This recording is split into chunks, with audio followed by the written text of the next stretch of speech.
তাহলে এখানে রাজনীতির গুণগত পরিবর্তন হবে। আমরা আশা করি যেটি আজকে আমরা যে সমস্ত পয়েন্টে একমত হয়েছি, যারাই দায়িত্বে আসবেন তারা হুবহু এই সকল দাবি পূরণ করবেন। এখানে দুটো গুরুত্বপূর্ণ বিষয় আছে।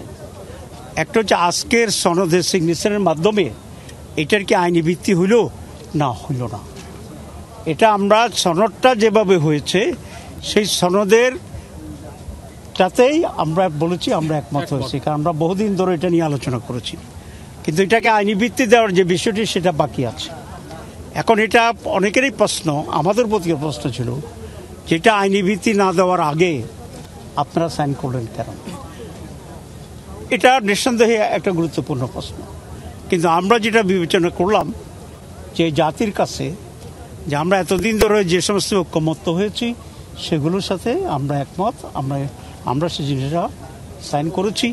এখন আমাদের মূল কথা হচ্ছে অতি অল্প সময়ের ভিতরে দীর্ঘ আলোচনায় আমাদের এনসিসির মিটিংয়ে যে দৃষ্টিভঙ্গি এবং সিদ্ধান্তের ভিত্তিতে আইনগত সিদ্ধান্ত হয়েছে সেটাকে যেন এই সরকার বাস্তবায়ন করে।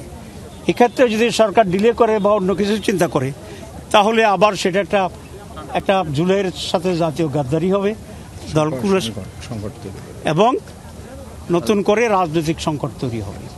আমরা এই জন্য মাননীয় প্রধান উপদেষ্টা বলবো যে আমরা আজকে ফুললি ওনারকে রেসপেক্ট করেছি, কনফিডেন্স রেখেছি। আমরা আশা করি যে উনিও ওনার কথা ঠিক রাখবেন এবং বাংলাদেশের নতুন সংকট তৈরির ক্ষেত্রে ওনারা যেন কোনো ধরনের হেজিমনি তৈরি না করেন, এটা আমরা প্রত্যাশা করি তাদের কাছে। Thank you very much.